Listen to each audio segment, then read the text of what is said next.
All right. Well, I think this is enough time. I know we have a lot to cover on the call today, so I'll go ahead and get us started today.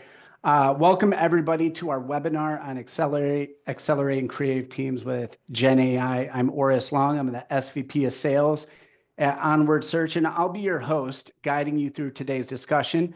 Our goal is to demystify generative AI, showcase its potential, and provide you with some real actionable tactical insights that you can enhance your creative processes immediately coming away from this call. As I mentioned, we've got a lot to cover within this webinar, so let's dive in. We can go to the agenda slide. All right, so introductions first. That's what we're gonna, as far as what we're covering off today. We'll do some brief introductions and overview, followed by our lead instructor, Ross Patrick, showcasing AI capabilities in a live demo, a flyby of how to generate creative using Gen AI from start to finish. It'll be an amazing demonstration. I think you guys will get a lot out of that. We're going to then discuss kind of the legal considerations of using AI with our legal expert, Wendy Schechter.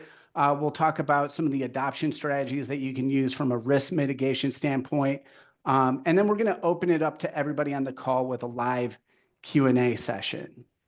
With that, I want to talk about Ross, again, our lead instructor. I'm super excited to introduce Ross Patrick. He's an award-winning creative director and AI innovator with over 20 years of experience at industry giants like Deutsch, DDW, and he's the founder of a boutique AI ad agency, Exerbold. He's a trailblazer within the AI for advertising and for creatives. He's developed and taught cutting-edge AI program at the AI Academy at Art University, where he's teaching college grads how to implement AI from a design, copy, and creative standpoint. He's collaborated with iconic brands like General Motors, Starbucks, Nike, and Old Navy. And with that, I'm going to turn it over to Ross. Hey, thanks, Oris, and thanks everybody for being here today. So pretty much every image you're seeing here is from my workshops and my classes. I started a couple of years ago, right when AI was in its infancy, and I wrote a class called AI for Advertising for the Academy of Art University, and since then I've been teaching it every week, every day, and doing these workshops for agencies, and it's been really eye-opening because in the earlier days with Chat GPT and Midjourney and some of these tools, it was a little clunky, but recent developments, even just in the last few weeks, it's just been mind-blowing. And so today we're going to do a flyby of a demo where we actually create a TV spot from scratch.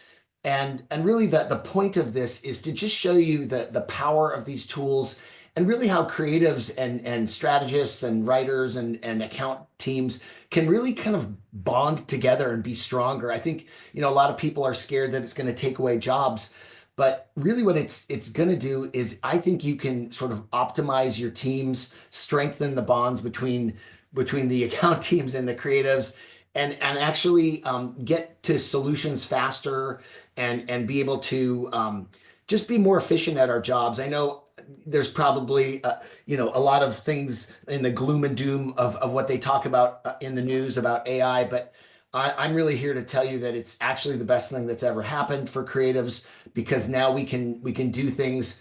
We can create imagery and write copy that we struggled with before. And now there's developments like OpenAI Sora, Runway, and all these video platforms that have absolutely transformed the ability to just take something from the page and actually bring it to life in a video. And you'll hear it here, but you're going to hear a lot of it this year. AI video is going to be the biggest game changer in our lives in the advertising world. And it's here, and it's really great. It's powerful. It's able to do text to video, image to video. You can write scripts and do voiceovers and music all within AI now. And what's really cool is the platforms are unifying now, so that even within Sora or Runway, you could pretty much get all of that done in one app. But we are going to talk a little bit about the sort of most powerful ones that are available right now that we know that agencies are using, but maybe not at this level. So this will be interesting to to see if you guys are actually doing some of this, and if this echoes either something that you've been doing or something that you've wanted to do.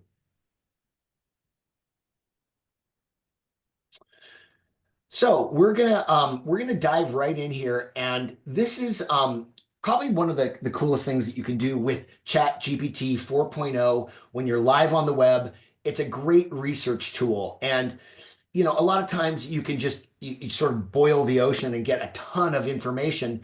But in this case, I wanted to do some research. So I wanted to pick something that was maybe a little difficult. And in this case, let's do a car ad.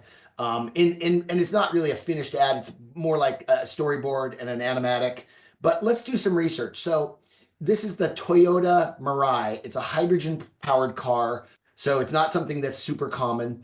And we're going to just write a 1,500 word summary of its strengths, its weaknesses. Is this technology viable? Is it going to take over? Is it better than EVs and gas powered cars? And is it safe? So that's my prompt. And boom, we get, I'm not going to show you the entire page that it spit out, but it jumps right in. It's scouring and giving us answers, and it's also citing the sources so that if you want to go down and dig deeper down the rabbit hole, you can do that. And after we do our research, we put on our strategist hat. And this is, if you're a strategist, you're probably already doing this, but I'll ask ChatGPT to act as a world-class brand strategist and write an advertising strategy for our creative team. Now, there's so many different ways you can slice this. You can write a brand strategy, you could write a campaign strategy, a specific product strategy, and even a media strategy. So the cool thing about ChatGPT is it's read every book, it's scoured every website, it's scraped every blog post. It's really smart, and it can help you do this right away. So boom, we jump in, we get a strategy. And after that, you can sort of jump in and break that strategy into pieces. So let's ask it to write 3 or 4 personas for our target audience. And then each of these personas can actually be expanded. You can even ask it to give you image prompts so that you can go create, the visuals for who these people, like Alex Rivera, a 28-year-old marketing manager at a tech startup.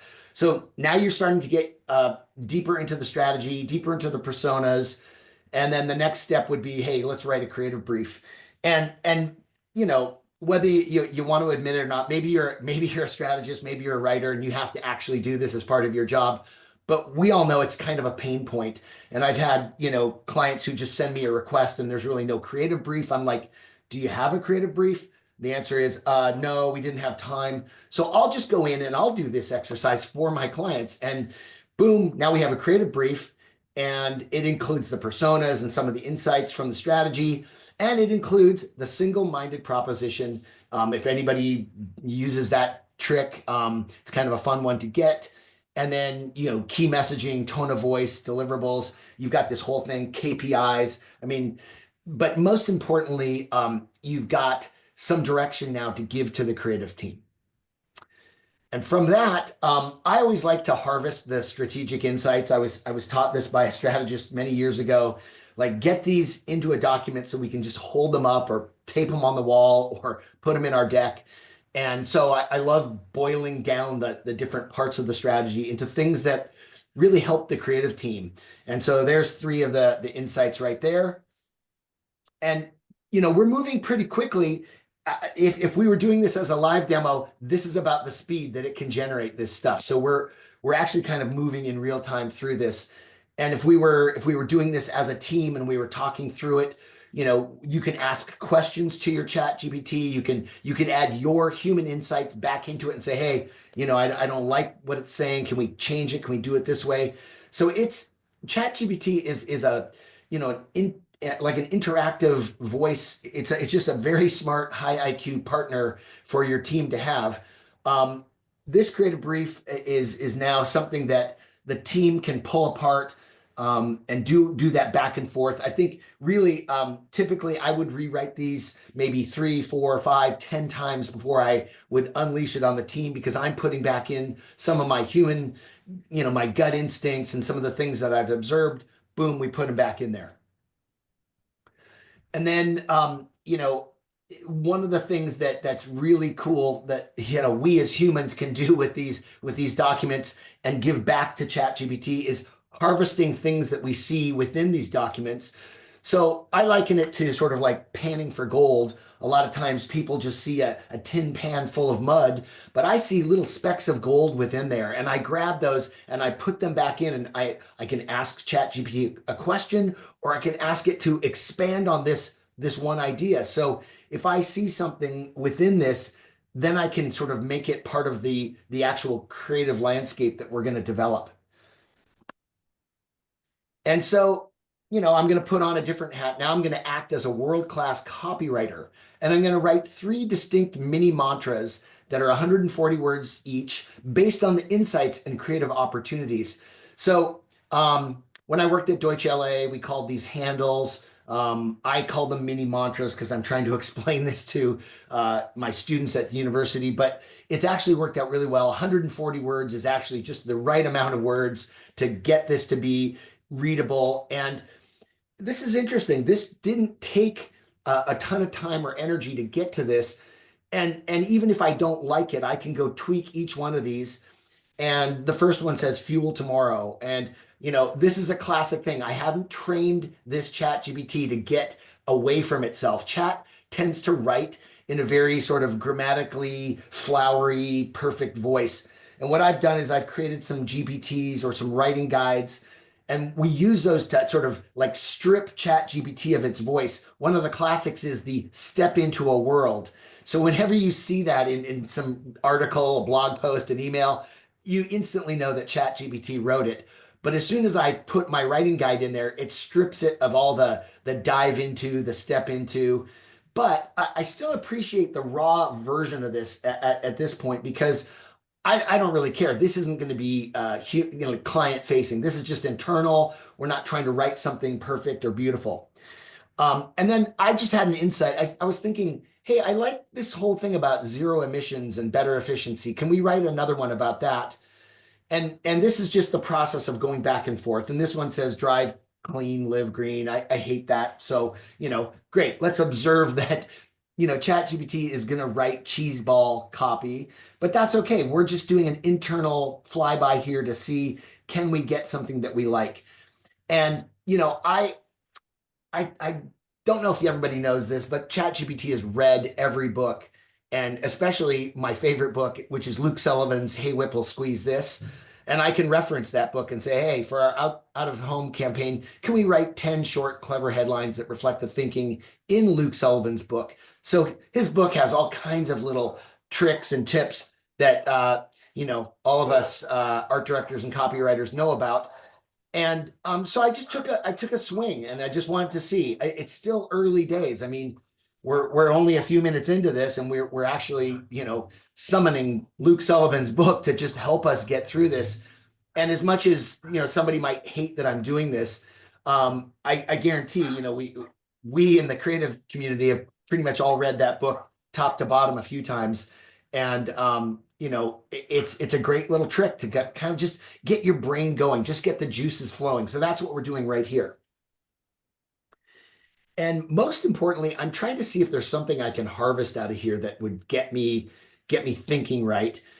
So, as we move through this, I start trying to have some ideas. And I thought, well, let's fine tune these and let's make them focused on dissing e-vehicles. Now, I just had a thought, like, kind of, I think from some of the tricks that we've learned from Luke Sullivan and our careers in advertising, sometimes it's fun to make fun of the competition or diss them. So I was like, oh, let's try that.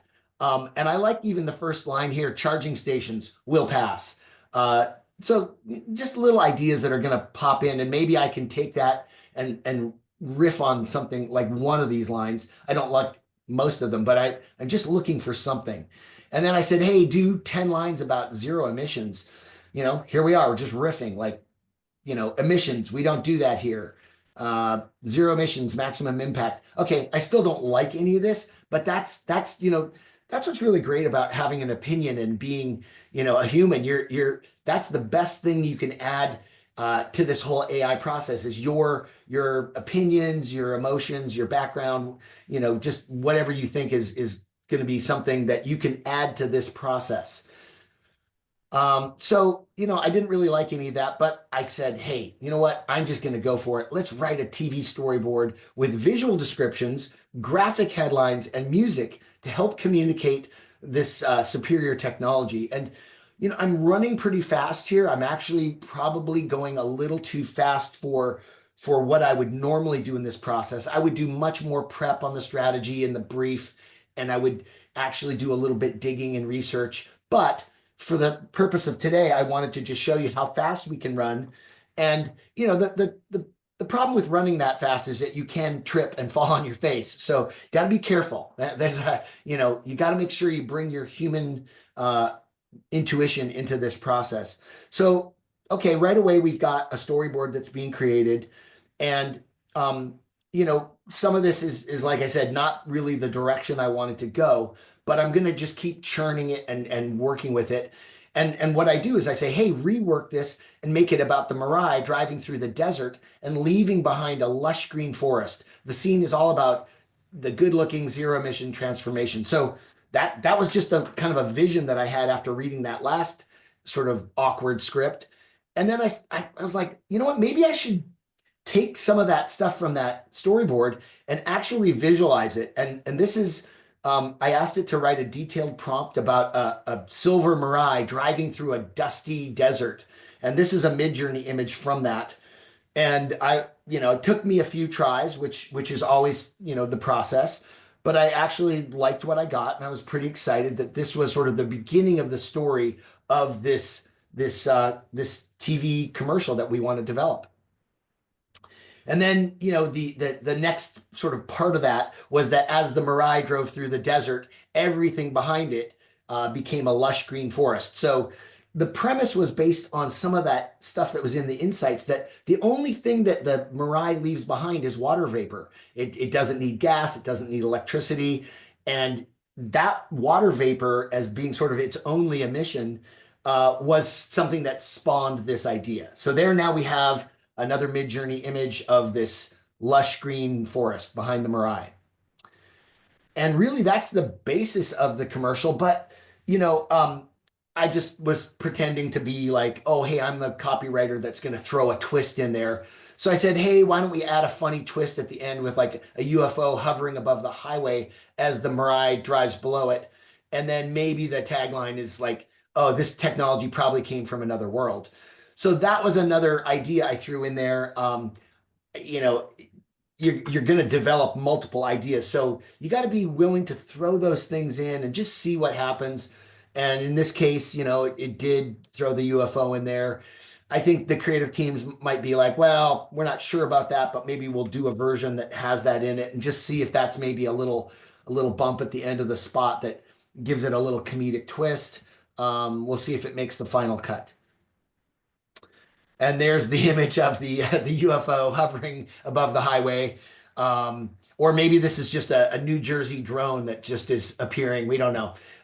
But yeah, this is the idea behind that visual. And the cool thing is you can get these visuals really quickly and sort of decide yay or nay. Like, is this adding, to the story, or should we toss it out? But there it is. And then as I was thinking about that, one of the processes that I like to do is sort of pull from pop culture to try and see if there's something we can add to that.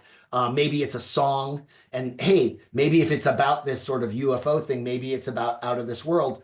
The other thing is I did an exercise also before this one where I asked it to give me like 10 songs about zero. And so, if the whole theme was it's all about zero, are there some famous songs? And there are. And that one was all about Out of This World. And obviously David Bowie came up first. And then even if we wanted to do like an out of home campaign, could we do billboards and wild postings and taglines that are about this whole 000 thing?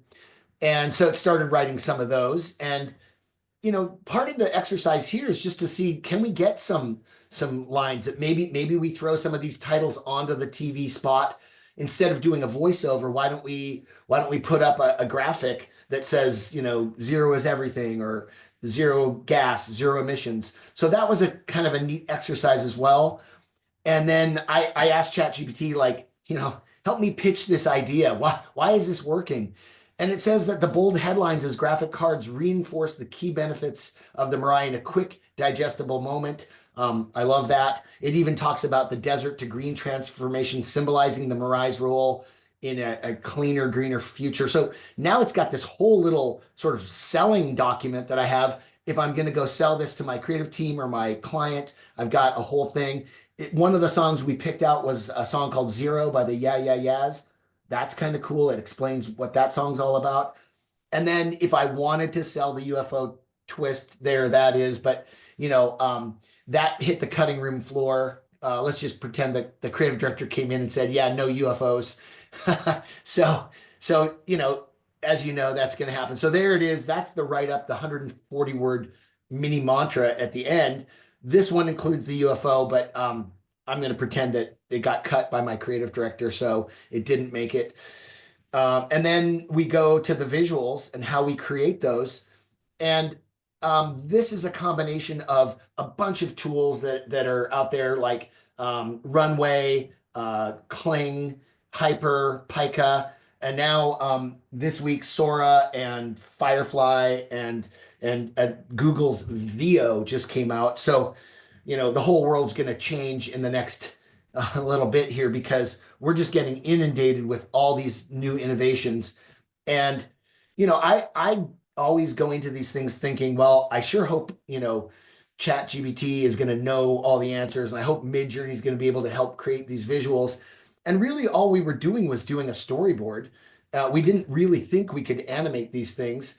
But even Meta AI can animate an image. So the animation part of this is really a big turning point. And for anybody that does storyboarding or animatics, that all you really need is a bunch of these. You could stitch these together. You could put the music on it and create a spot. This is just the quick storyboard for this spot. And I rework these over and over and over again. I rework the images. I create a huge library of images and try and pick the best ones and then animate those. This is Midjourney. If you guys are Midjourney people, you know what this process is like. But my ChatGPT actually wrote the prompt for this and helped us get these images based on that storyboard. And so it's not like we're scratching around in the dark trying to figure this out. We've actually done all the heavy lifting in ChatGPT. We've now got a whole library of images. We can stitch the story together, and we could animate this all. This is Runway, and Runway is probably the best tool at the moment. But hey, don't blink, because Sora and Veo and a few other ones are coming on strong. But if you have played around with Runway, you'll know that it is the most powerful tool out there. And then if we wanted to just take this into like Adobe Premiere or After Effects and animate it, here's what we got.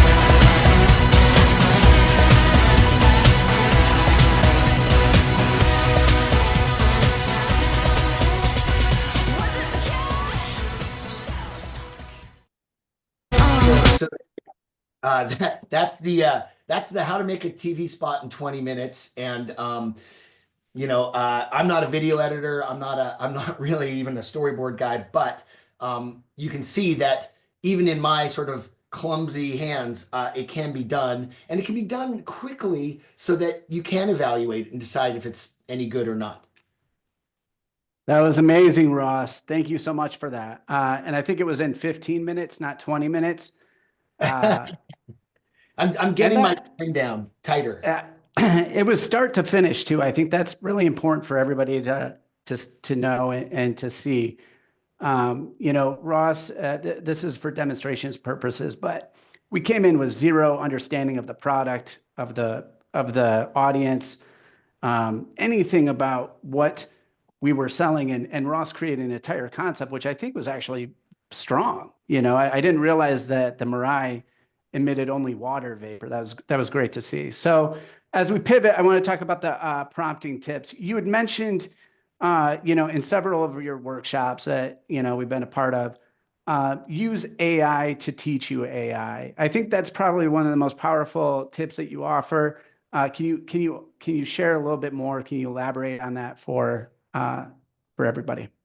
Yeah, well, I think you pointed it out, Oris. I didn't know anything about the Toyota Mirai, and I just did that demo last week, really with no knowledge of what the Toyota was all about and what hydrogen was all about. And I feel like the research and the writing process with ChatGPT taught me so much about not just the car, but the target audience and the potential messaging and how it was all going to come together. So that all just sort of happened very quickly. And I felt like AI actually did the education for me. I was going back and forth with it, sort of iterating, but I was learning as I went, and that's how it went. I really didn't over evaluate what I was doing, but I now feel like I'm smarter about what that vehicle is, who the target audience is, what the opportunity is, and I have like much more respect for the AI tools because they helped me create that little spot. Another tip, as far as prompting, combining human talent with AI tools. I think you referenced where you said a lot of people will see a bucket of mud. You're looking for little pieces of gold within that you can kind of develop. Can you talk about that process a little bit and how the human talent can combine with AI to create something even better?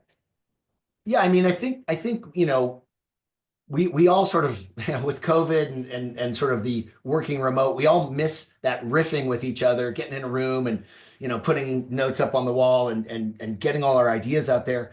I really feel like that's what was going on here with just myself and ChatGPT. If I was working with a writing partner or a team, we would all probably be doing that in real time and having everybody throw in little insights, and we would have developed a lot more ideas. But that's the thing. You've got to have like your gut instinct and your just your ideas and really your opinions to kind of push it around and see, if you can have a meaningful sort of interaction with AI. And in that case, it was mostly ChatGPT. You could be using a different large language model like Claude or even some of the Google Geminis, but I really feel like right now chat is still the winner of that, and I feel like as a it gets smarter based on us as humans interacting with it. It learns, and it's just getting better and smarter every day. You talk about crafting detailed prompts, the refinement. Can you speak more about your overall way of thinking about how to generate those prompts that are effective and give you something that's really tangible that you can use? Well, you saw me asking or saying to ChatGPT, act as a world-class brand strategist or act as an award-winning copywriter. Like I'm asking it to take on that role.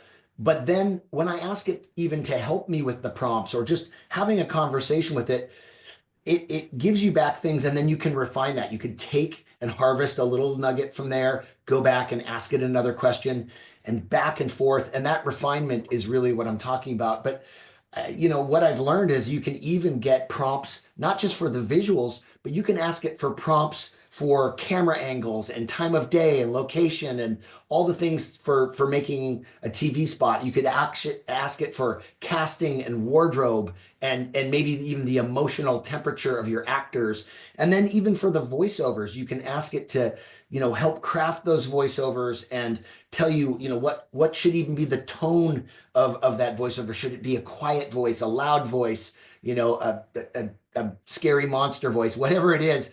We've actually gotten it where we can write it in the persona of, Will Ferrell from the movie Old School, or, whatever you want to take on that persona.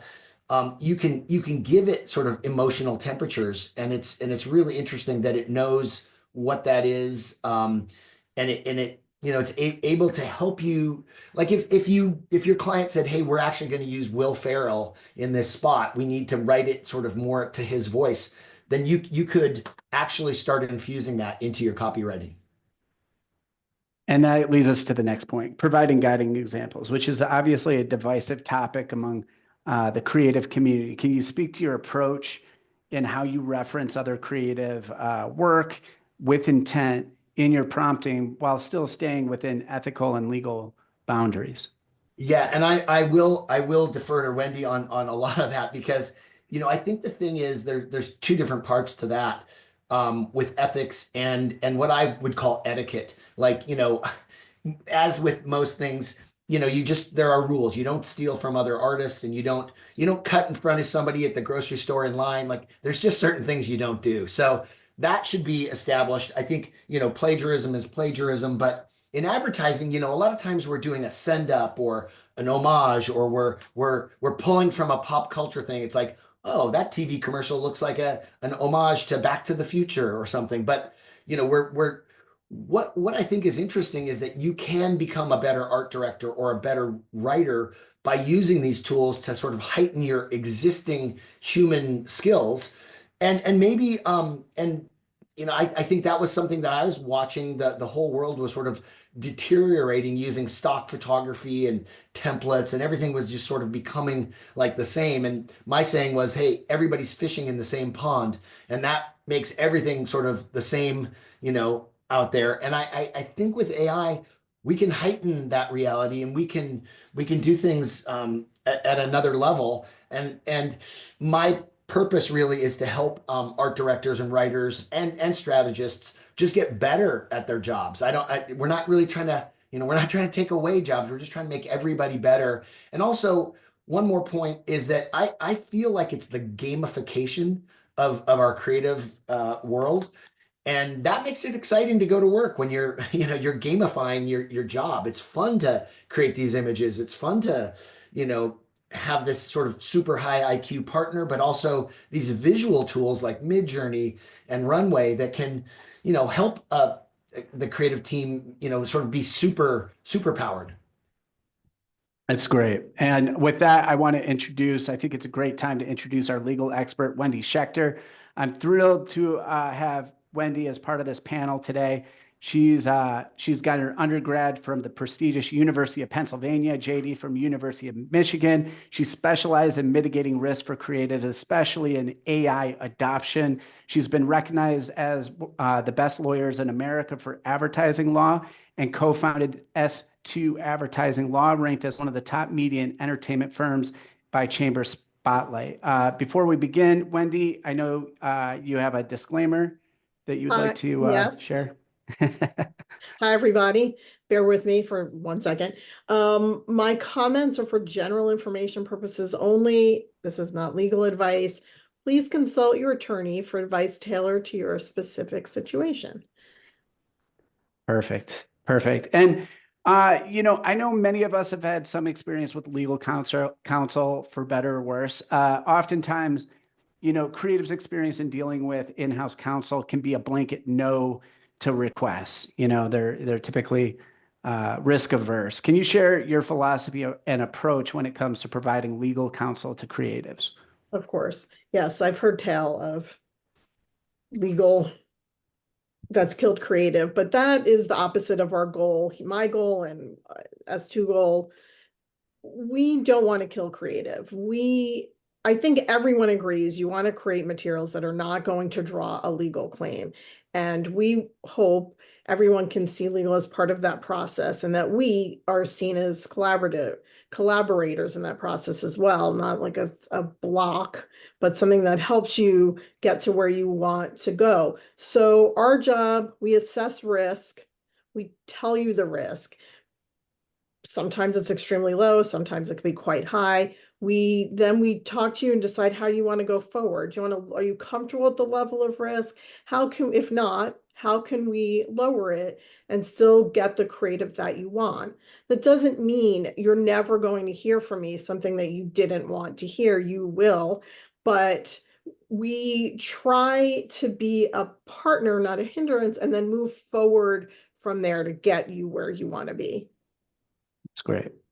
It's great. I think it's important as we're talking about these kind of things because obviously there is risk with AI and with what you're seeing with, companies or, ad agencies, media companies that are using AI. What do you think is the most critical hurdle for companies that they need to address in the coming year when they're using different AI tools? I think the biggest hurdle is that there's a lot of different legal issues you have to take into consideration and then have a process in place to make sure that happens. So I'm not even going to be able to list really all of the potential legal issues, but for example, starting with privacy, which is a big issue, which is, are you inputting into the AI tools confidential information, either of yourself or your client? And what is the tool then going to do with that confidential information? Are you breaching your confidentiality agreements with your clients or other third parties by inputting that information into the AI tool? So that's one big consideration. Another is contractual obligations. Putting aside the privacy issue, what does your contract with your client say? Does it allow you to use AI? I've seen contracts with ad agencies that say, no, the ad agency can't use AI unless it tells the client and discuss it, and the client says, okay. Are you complying with the terms of service of the AI tools? All of the AI tools have their own terms that say what you can and cannot use it for. I had a client who did not comply, and the AI tool said they can no longer use that AI tool, which is a problem in their job. So that is important and is unfortunate because you have to look at each IA tool's terms. What rights are you granting to the AI with your input? Are you comfortable with that? Then, of course, there's IP, intellectual property issues. Are there going to be copyright issues with your input, with your output? Do you understand the ownership copyright issues on the back end? According to the Copyright Office right now, something created wholly by AI is not protectable by copyright. If you create something bigger that has some AI elements, those AI elements may not be protected by copyright. So are you thinking about those issues, comfortable with it? Are you comfortable with So Ross's example was really interesting because Ross used the AI to generate some information about the product. So you want to make sure you're considering truth in advertising issues. So absolutely use AI to generate that. But remember that you used AI. Make sure you look at those links to third-party evidence because you don't want to rely entirely on AI for your substantiation, for example. AI, it's much better than it used to be, but AI still hallucinates and gives you false information. So you want to make sure that you have all the information that you need to make sure your advertising is correct and accurate, including the visuals. You don't want to have AI generate an image that you end up using that doesn't accurately reflect, for example, how your product works. And in order to keep all of these things straight, you clearly should put some review process in place to make sure like you're really thinking through all of these different issues when you use your AI. It's great. Yeah, love that. How can creative teams navigate the copyright and intellectual property issues when using AI-generated content? I know we're referencing specific information. Can you talk about the difference between, and I know this is a hard question to answer, but the difference between referencing Will Ferrell versus referencing works by authors within the advertising space. How is that different? How can creatives, mitigate that risk when referencing specific style or Yeah. theory or ideas. So AI aside, of course, I always advise my clients to use generic, we'll call them prompts, because that's what we call them for AI. But even with real life people who are creating music or artwork for you, ideally you don't say, I want a Jeff Koons balloon dog. You say the generic, of course, I don't know what you would call Jeff Koons art. I want a balloon animal sculpture of a puppy. You would say that. Hopefully you don't get back Jeff Koons. You would say, I want a cubist image of two people riding on a motorcycle in gray, black, and brown tones. So I want a atmospheric electronic music, using the generic terms, to get what you want. When you're thinking about avoiding copyright infringement in particular, you want to be thinking, what's your input? Two different things. Am I inputting third-party materials I don't have the rights to? So I don't own Miley Cyrus's, can't think of the name of any song, to input into the AI. So I would not input it into the AI.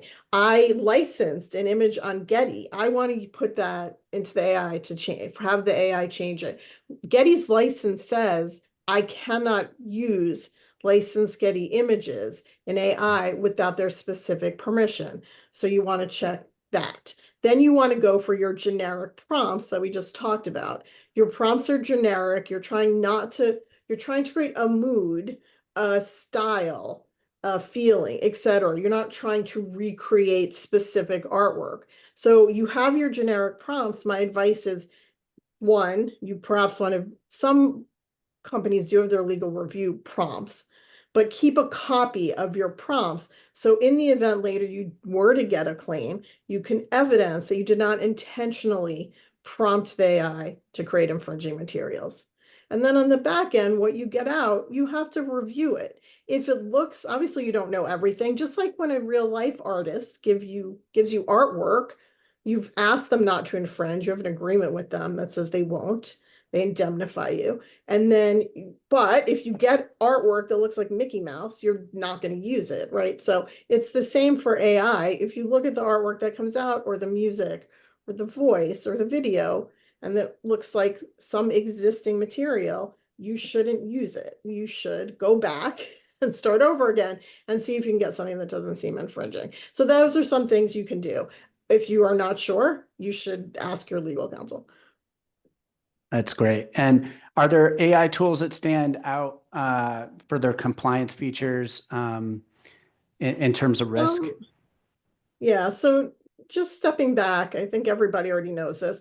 It is a huge issue, undecided legal issue that underpins all the AI tools, which is the AI infringing people's copyright by ingesting all of these millions, trillions probably, of data and training their AI on it? There's like a bunch of lawsuits, none of which have gone very far. And so we don't have an answer to that question, but it's made everyone somewhat paranoid. So what some entities have done, Getty, Adobe Firefly, like Canva, a few others, only train their AI on already licensed materials. So they're much less likely, I guess, and I'll tell you why I said I guess, to draw an infringement claim. And they will indemnify you, which means they'll take on the claim. If you get a copyright claim for something their AI produced, they will take on that claim. So you don't, in theory, have to do it.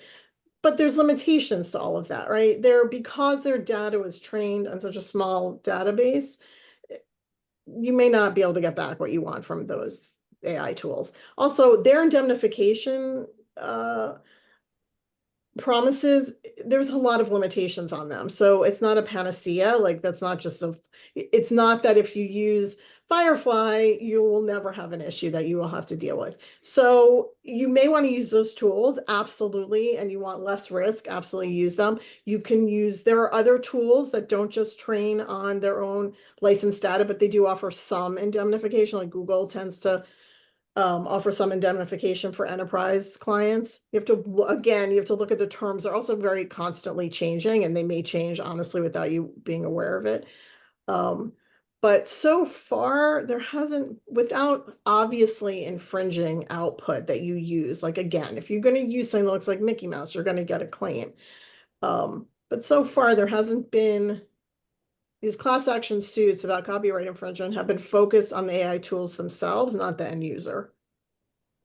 That's great.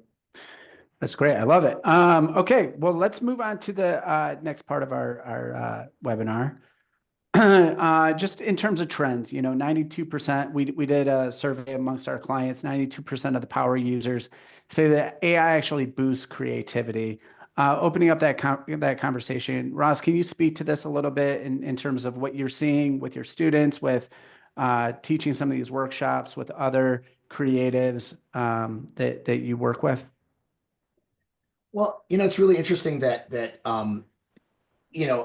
as an early adopter of AI, I've seen a lot of criticism about it, but I actually have been working with students in the classroom and with agencies, and the best thing I see is that the productivity and the results are magnified.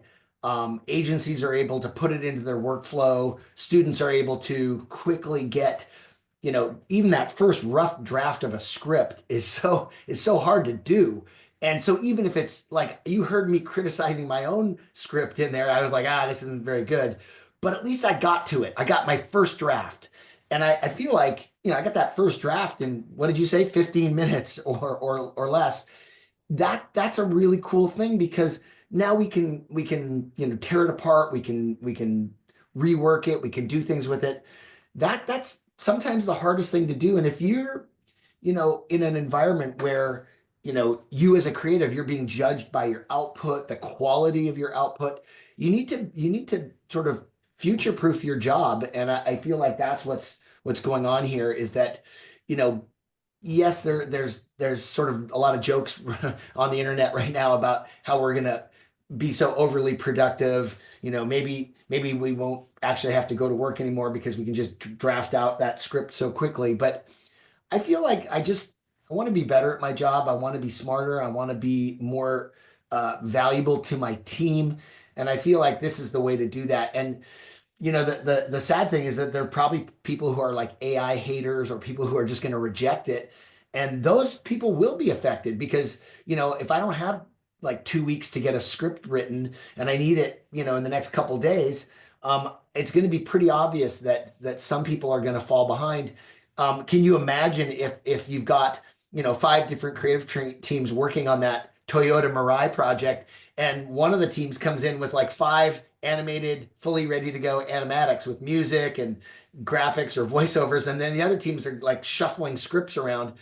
Obviously, there's going to be, you're going to see that the teams that are using these tools are going to be great. And I really want to say this, like, you could be a really gifted writer and you could be a really gifted art director, and this is just going to add to your repertoire. It's not sort of trying to make a competition between those who are using it and those who are not. It's just trying to make us all a little bit better.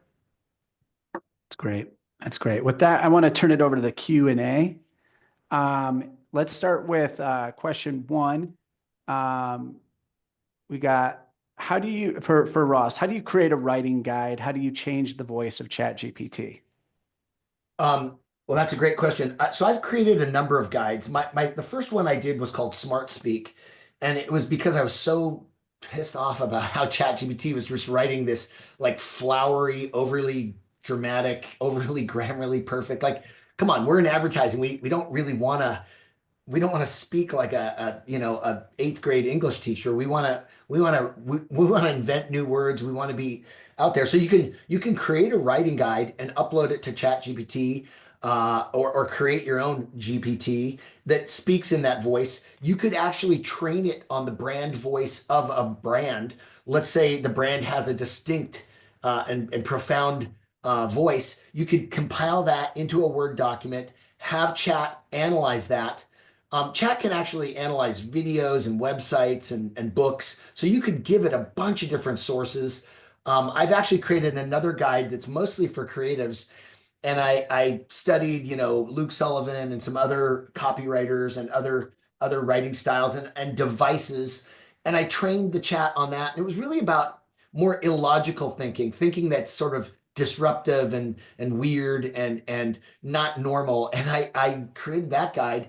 And man, the creativity that chat was actually able to pull from that guide was really amazing. And that's something that when I do the workshops, we provide those guides to the agencies or to the client so that they can test them and use them and tweak them and modify them. And then, even if we were asked to help create a guide for a brand, we could do that as well.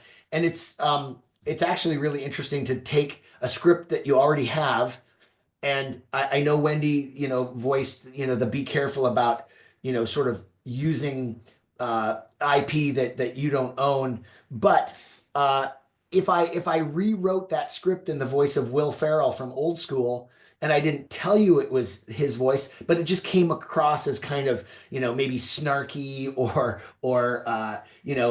just kind of quirky, and you go, wow, well, that's kind of cool. Your script got much better. It's kind of funny now. And I don't have to really, I'm not stepping on like, well, Wendy, you tell me, am I stepping on some legal issues by doing that?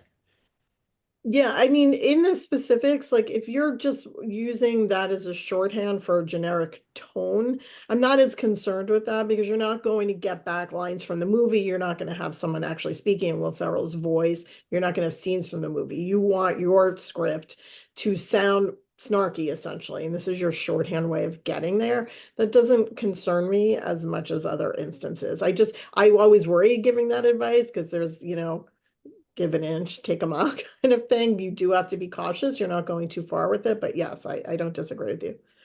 Yeah, and I think I mean I was saying that earlier. I think there's a certain amount of etiquette, not just ethics. Like, hey, don't be don't be that person that is constantly sort of stepping on other artists, whether that's an actor or an actual, like we had that earlier example where I had said Andy Warhol's name, but I could have just said pop art.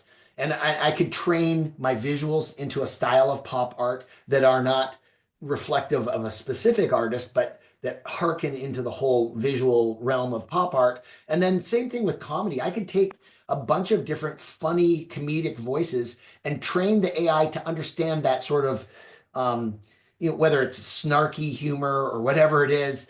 And so I could actually create a writing guide based on a certain brand of humor. What question two, what tool did you use to create the Toyota imagery?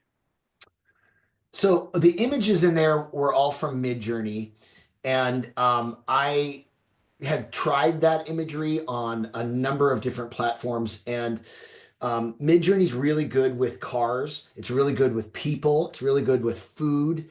It just happens to be sort of the best tool in the shop for that. But I work with DALL-E, I work with Meta, I work with a few other ones, and I really find that even Adobe Firefly is coming on strong now, and a lot of people want Adobe to win because it's you've already got your Adobe subscription, and Adobe has said things like what Wendy was saying about making sure it's pulling from Adobe's stock library as long as your prompt.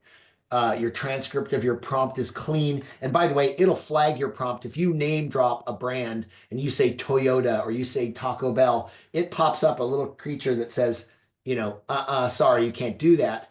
And I think that's because, they're not going to authorize you to use, a picture of a car. So they won't, when you do that in Firefly, the logo of the Toyota won't be there. It'll be similar to the Toyota that we're talking about, but they'll wipe out the logo. And I think, for a TV storyboard, I think most creatives and clients would be, okay if the car wasn't perfect. Like I've been doing a lot of them lately where I'm just doing it as a pencil sketch. I'm using Midjourney, and I could use Firefly to do that as well, where it's just a sketch of the car. It's a pencil sketch, so it's very harmless. You don't have to talk about trim levels or colors of the car or what wheels are on it.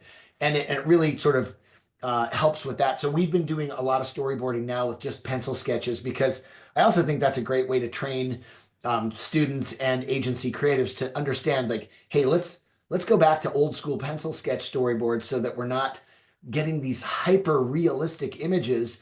And then maybe we jump to Midjourney for the actual animatic and we get those super high fidelity images and then we animate them with Runway or Sora and then we get something that's actually pretty close to real.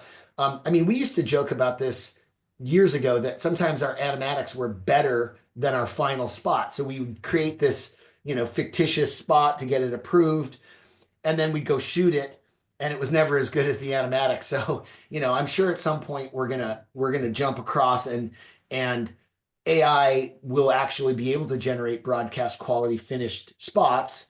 But I would say right now, let's just pretend that they're for sketches, they're for animatics, they're not going they're not going on the air, but they're great because you saw the fidelity in there, and I was trying to sort of make it more hyper realistic. As you could see, it was like a little bit more you know, intentionally looking like AI because you can make it look really real. And there's a kind of a fine line. Like, do you want it stylized or do you want it to look absolutely pixel perfect real? And sometimes when you do pixel perfect real, you get judged for every little thing that's not perfect because even if you're out shooting this for real, there might be a shadow or a reflection on the windshield or something, a stray palm tree in the background that someone goes, oh, I don't like that. So sometimes being changing the style or being more cartoony or being more pencil sketchy is a good thing. That's great. And just to close this up, Onward Search, we offer a series of AI solutions. Obviously, we are a staffing and workforce solutions company. We specialize in talent solutions at the intersection of creative and tech. If you need AI professionals that are trained, have been certified within AI and know how to use Midjourney, Sora, or any other tools, we can help you there. We offer workshops led by Ross and his team to train creative and marketing teams to upskill using Gen AI. I will say those workshops are open to all teams. We're having presidents of companies, business development. It's really up-leveling your entire team, not just creatives. Or you can engage advisors at the level of Ross or Wendy to seek strategic guidance from a proven AI experts within the field. Those are areas where we can help support your teams.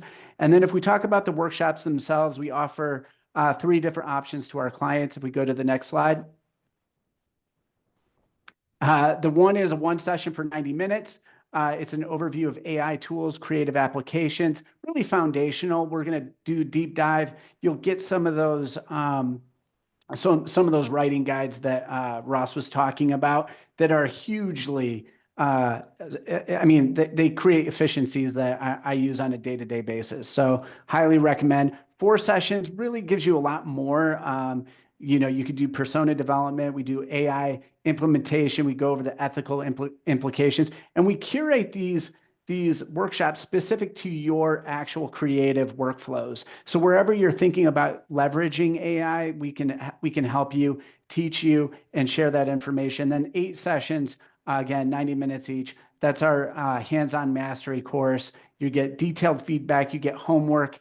It includes as many people on your team as you need. It's more advanced, and the feedback that we're getting from these workshops has been amazing from our clients.